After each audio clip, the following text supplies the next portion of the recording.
सभी गुणात्माओं को मेरा नमस्कार। ध्यान, आत्मा और परमात्मा, यानी ध्यान ही एक ऐसी अवस्था है जिसमें आप आत्मा के दर्शन और फिर परमात्मा के दर्शन कर सकते हैं। लेकिन सिर्फ सुनने मात्र से या पढ़ने मात्र से आपको ना तो आत्मा के दर्शन होंगे ना आपको परमात्मा के दर्शन होंगे। जब आप ध्यान में उस अवस्था में आ जाएंगे जब आपको आत्मा के दर्शन हो जाए, उसके पश्चात ही आपको परमात्मा के दर्शन होंगे। और परमात्मा के दर्शन यानी आपका वो कार्य खत्म जिस कार्य के लिए आप पृथ्वी पर बार बार आपका जन्म होता रहता है, उस कार्य से आपको छुटकारा मिल जाएगा। लेकिन उसके लिए आपको साधना होगा, उसके लिए आपको ध्यान में बैठना होगा। सिर्फ सुनने मात्र या कहीं से पढ़ने मात्र से वो चीज आपको प्राप्त होने वाली नहीं है, क्योंकि गुरुओं की कमी नहीं है। कुछ गुरु शास्त्र को गलत साबित करने में तुले हैं, कुछ गुरु जो उनको समझ में आ रहा है वो आपको बता पा रहे हैं। कुछ गुरु कहते हैं कि ये चीज नहीं है, आओ मेरे पास आओ, हम देखेंगे। तो ऐसा है, अगर वो चीज इतनी आसानी से प्राप्त हो पाती, या आत्मा के दर्शन या किसी चीज के दर्शन आपको इतनी आसानी से हो पाते, तो माया का कोई महत्व नहीं होता। ये जो आपको इन आंखों से दिखाई देता है, जो भौतिकता आपको दिखाई देती है, वो माया है, लेकिन उसी में छिपा सारा राज है। पूरी पृथ्वी का राज भौतिकता में छिपा है, लेकिन हम सिर्फ भौतिकता को ही देख पाते हैं, जो उसके अंदर राज छुपा है वो नहीं देख पाते। वो इसलिए नहीं देख पाते क्योंकि जब हम अपने अंदर ही आत्मा का दर्शन न कर पाए, तो बाहर भौतिकता के अंदर कैसे दर्शन कर पाएंगे? कैसे हम दूसरे व्यक्ति की आत्मा के दर्शन कर पाएंगे? जब स्वयं की ही आत्मा के दर्शन नहीं हुए, तो हम दूसरे व्यक्ति की आत्मा के दर्शन कैसे करेंगे? कैसे हम जीव जंतुओं की आत्मा के दर्शन करेंगे? कैसे हम पेड़ पौधों की आत्माओं के दर्शन करेंगे? आत्मा कहाँ नहीं है? पूरे ब्रह्मांड में आत्मा विद्यमान है, पूरे ब्रह्मांड में।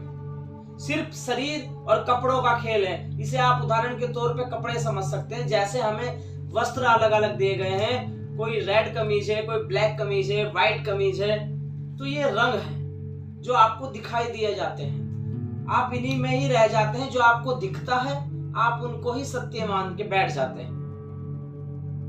जितनी भी पुण्य आत्माएं मुझे सुन रही हैं, उन सब को मेरा सिर्फ यही संदेश रहता है कि आप बैठें, ध्यान में बैठें, ध्यान की उस गहरी अवस्था को प्राप्त करें, जिसको प्राप्त करने के पश्चात आपको आत्मा अपने स्वयं के दर्शन होंगे, जो आपका वास्तविक रूप है।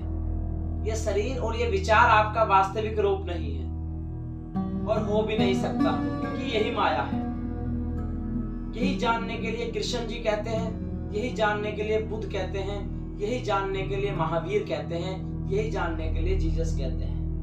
लेकिन हमने उन्हें अपने अपने धर्मों के हिसाब से अलग अलग उनके अनुयायी बन गए और अलग अलग धर्मों के हिसाब से उन्हें मानना शुरू कर दिया। ज्ञानी पुरुष ज्ञानी ही होता है, उसका कोई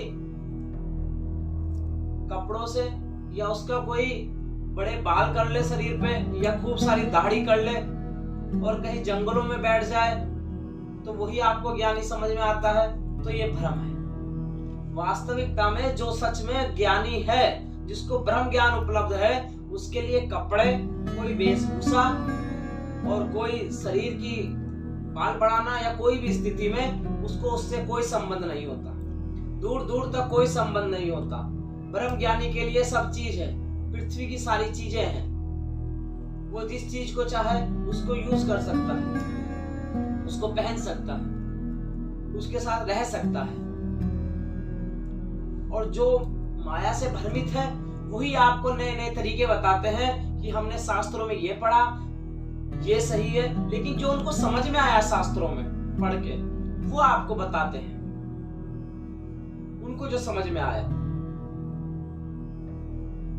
वैराग्य वो अपने हिसाब से आपको समझाते हैं, जो वैराग्य उनको समझ में आता है। वैराग्य समझने की चीज नहीं है, प्रैक्टिकल का विषय है। प्रैक्टिकल यानी समाधि के बाद जब आत्मबोध आपको होगा, उसके पश्चात ही आपको वैराग्य घटना है जो घटेगी। जैसे शरीर में कोई पेन हो रहा है, वो क्यों हो रहा है, तो डॉक्टर जब उसको अल्ट्रासाउंड करके बताता है कि इसकी ये दिक्कत है, या इसमें पथरी है, या इसमें रसोली है, या कोई भी जो जो चीजें होती है वो आपको डॉक्टर बताता है।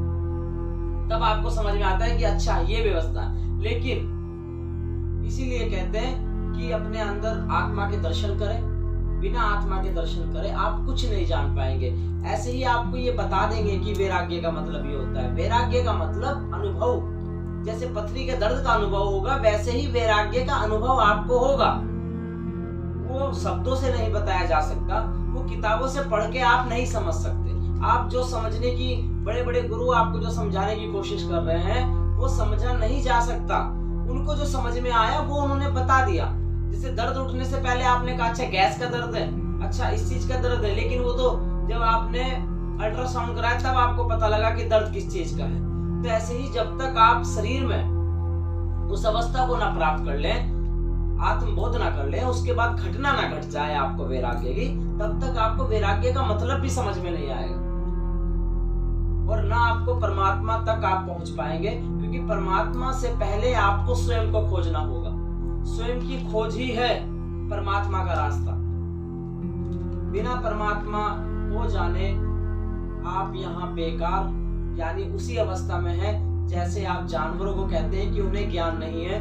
इसी तरह आप भी जानवर से कम नहीं है, आपको भी ज्ञान नहीं। वास्तविक ज्ञान कुछ और है, कुछ और के लिए हमारा जन्म होता है। बार बार हम भटकते हैं, बार बार हम कपड़े के रूप में नए नए रूप बदलते हैं, लेकिन इसके अंदर जो चीज छुपी है उसके दर्शन ना करना चाहते हैं। क्योंकि माया इतनी प्रबल है, आप सिर्फ उसी में भ्रमित रह जाते हैं। आप कभी विचार करें, आप एकांत में बैठे 10-10 मिनट बैठे, विचार करें कि हमारा क्या वास्तविक, किस लिए हमारा जन्म होता है। क्या वास्तविक यही जन्म होता है कि हम आए और सारे कार्य करें और यहाँ से चले जाएं? आप कार्य भी करें, लेकिन ये भी जाने कि जन्म होता किस लिए है। जन्म होता है आत्मा और परमात्मा, उससे पहले है ध्यान। जब तक आप ध्यान नहीं करेंगे तब तक आप आत्मा के दर्शन नहीं हो पाएंगे, और जब तक दर्शन नहीं हो पाएंगे आत्मा के, तब तक परमात्मा बहुत दूर है। और जैसे ही आपने आत्मा के दर्शन करे, आपको तुरंत परमात्मा दर्शन देंगे, लेकिन उसके लिए आपको बैठना। और जो कहते हैं 10 साल 20 साल सारी जिंदगी लग जाती है, परमात्मा के दर्शन नहीं होते, तो सिर्फ ये बातों की, मुंह से जो शब्द निकल गए वो समझ में आ रहा है कि यही सत्य है। विचार और शब्द सत्य नहीं, सत्य आपके अंदर बैठा जो अनुभव करता है वो सत्य है। उसी से आपको अनुभव करना है, उसी के आपको दर्शन करने होंगे। जब आपको उसके दर्शन हो जाएंगे तो ये बेकार की माया, माया बेकार मतलब जो माया आपको उलझा के रखती है, वो माया आपको ऐसे भ्रमित करती रहेगी। और आपको जब ज्ञान हो जाएगा, आपको पता लगेगा कि ये कुछ नहीं है, सिर्फ हम इसमें अपना अनुभव कर रहे हैं। हम सिर्फ अनुभव कर रहे हैं, अपने कर्मों का कार्य कर रहे हैं। जो हम कर्म कर चुके, जो कर रहे हैं, उसके आधार पे हमारा जीवन है। और जीवन बुरा नहीं, सिर्फ जानना, भ्रमित रह जाना वो बुरा है, बड़े ना होना वो बुरा है, जिसे जानने के लिए है वो न जान पाना और चले जाना वो बुरा है। जब आप जान जाए फिर आप आनंद की स्थिति में हैं। दुख आएंगे, कर्मों के आधार पे आएंगे, सबके सामने आएंगे। चाहे कोई कितना बड़ा ज्ञानी हो, ब्रह्म ज्ञानी हो, अगर कर्म है उसके हिसाब से दुख आएंगे। दुख होते क्या है? दुख हम सिर्फ उन्हें समझते हैं, दुख कुछ होते नहीं, दुख का कोई महत्व है ही नहीं, सिर्फ आप दृष्टा मात्र। एक नाटक, जैसे आप नाटक मूवी में देखते हैं या मूवी आप कोई देखते हैं टीवी में, और नाटक या मूवी कुछ भी टीवी में आप देखते हैं, तो आपको पता लगता है जब आप कई बार आप भावुक हो जाते हैं, रोने की स्थिति आ जाती है, आंखों से आंसू आ जाते हैं, फिर आपको आता है अरे छोड़ो यार ये तो नाटक है। तो आपका जीवन भी एक नाटक ही है, क्योंकि ये समाप्त हो जाना है। जैसे वो मूवी समाप्त हो गई, नई मूवी आ जाएगी, नए एक्टर आ जाएंगे, ऐसे ही आपका जीवन भी समाप्त हो जाएगा, ये नाटक भी खत्म, और आप दूसरे एक्टर के तौर पे यहाँ पर जन्म ले लेंगे।